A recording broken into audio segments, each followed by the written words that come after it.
Programme میں خوش آمدید ناظرین۔ پاکستان کے اندر تبدیلی کیسے آئے گی؟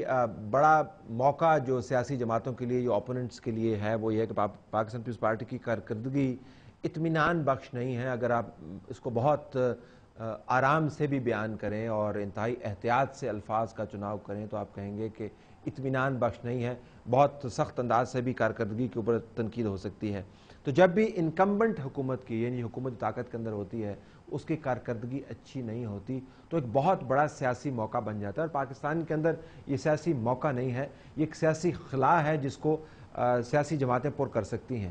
پی ایم ایل این پر کرے گی یا پی ٹی آئی پر کرے گی یا کوئی اور قوت پر کرے گی یا پیپلز پارٹی کو خود ہی پر کرنا پڑے گا، یہ ایک علیحدہ بحث ہے۔ لیکن موقع یقیناً کون سامنے ہے، کون اس موقع سے فائدہ اٹھائے گا؟ ناظرین، کون سیاسی پارٹی ہے جو حقیقی قومی قیادت سامنے لائے گی؟ قومی قیادت صرف وہ نہیں جو جذبات اور جوش و خروش سے بھری ہوئی ہو، یہ بہت ضروری ہے۔ آپ کے دل میں اگر جذبہ نہیں ہو تو دماغ بھی، آپ تمام تر عقل کے باوجود آپ اڑان نہیں کر سکتے۔ لیکن اگر آپ اڑان کر رہے ہیں اور آپ کے پاس سمت کا تعین دماغ کے ذریعے نہیں ہو رہا تو پھر بھی وہ ایک ڈیزاسٹر ہے۔ تو جو قومی قیادت ہے، جو تمام پاکستان کی ریپرزینٹیو جماعت کہلائے جانے کے قابل ہو، وہ میرے خیال میں شاید پاکستان کے لیے ایک بہتر متبادل حکومت کا ماڈل سامنے لا سکتی ہے۔ عمران خان کی پارٹی کے اوپر میں ناظرین یہ کہنا چاہوں کہ شاید ان کو اپنی پارٹی کا ایک پروفائل بنانا چاہیے کہ جو ان کی قیادت ہے وہ پاکستان کے کن حصوں کی نمائندگی کرتی ہے۔ کسی بھی سیاسی جماعت کے اندر یکساں نمائندگی ہونی چاہیے تمام ملک کے جو طول و عرض ہے۔ پی ٹی آئی کے اندر بدقسمتی سے ابھی تک جو پروفائل بنتا ہوا نظر آتا ہے وہ ساؤتھ آف پنجاب ڈومینیٹ کرتا ہے، اور ساؤتھ آف پنجاب کے اندر مجھے تو لگتا ہے ملتان ڈویژن جو ہے وہ پی ٹی آئی کی اصل قیادت ملتان ڈویژن کے پاس ہے۔ بلوچستان سے کس قسم کی قیادت ہے، کے پی کے سے کتنے لوگ آپ کے ساتھ ہیں، آزاد جموں کشمیر، گلگت بلتستان، اندرون سندھ، یقیناً پی ٹی آئی کہے گی کہ ہم مزید لوگ سامنے لے کے آئیں گے، لیکن جو پارٹی پوزیشنز کا اگر آپ پروفائل دیکھیں تو اس کے اندر بہت لاپ سائیڈڈنس ہے۔ قومی جماعت وہی کہلائی جائے گی الیکشن کے اندر جس کے اندر جو آفس بیئرز ہیں وہ تمام طول و عرض پاکستان کی سیاسی طول و عرض کی ریپرزنٹیشن کر پائیں گے۔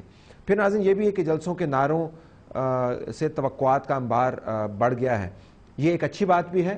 توقعات سے پریشر جنریٹ ہوتا ہے اور نئی راہیں کھلتی ہیں، لیکن بری بات یہ کہ اگر اپنے توقعات کو اس لیول پر لے گئے جہاں پر آپ ان کو فلفل نہ کر پائیں تو یا تو پھر آپ سیاسی طور پر قداور سیاستدان سے بونے بن جائیں گے، اور یا پھر یہ کہ آپ یہ ہنگامہ کھڑا کریں گے کہ ہماری پارٹی کے ساتھ زیادتی ہوئی ہے اور خون خرابے کی سیاست کی طرف مائل ہوں گے۔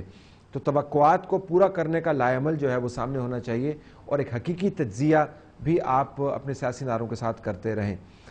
سیاسی اتحاد کون بنائے گا اور کس سے بنائے گا، یہ بڑا کروشل ایک فیکٹر ہے۔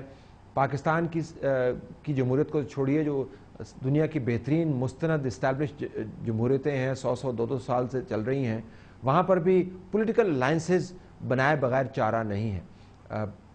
پی ایم ایل این کس سے پولیٹیکل الائنس بنا سکتی ہے، پی ٹی آئی کس سے پولیٹیکل الائنس بنا سکتی ہے، پیپلز پارٹی تو خیر سب سے پولیٹیکل الائنسز بنا سکتی ہے، لیکن اپوزیشن کے اندر جو جماعتیں ہیں وہ پولیٹیکل الائنسز کس سے بنائیں گی، یہ بڑا اہم فیکٹر ہے، اور جتنی جلدی اس کے اوپر کام شروع ہو جائے اتنا ہی شاید چانسز سیاسی طور پر بڑھتے جائیں گے۔ اور آخر میں ناظرین، ہر پارٹی لانگ مارچ کی بات کر رہی ہے، حتیٰ کہ پیپلز پارٹی بھی کہتی ہے کہ اگر عدلیہ کے فیصلے ہمارے حق میں نہیں ہوئے تو ہم لانگ مارچ کریں گے۔ پاکستان مسلم لیگ لانگ مارچ کی دھمکیاں دیتی ہیں، P T I long march کی دھمکیاں دیتی ہے، کبھی کبھی ایم کیو ایم بھی لانگ مارچ کی بات کر دیتی ہے۔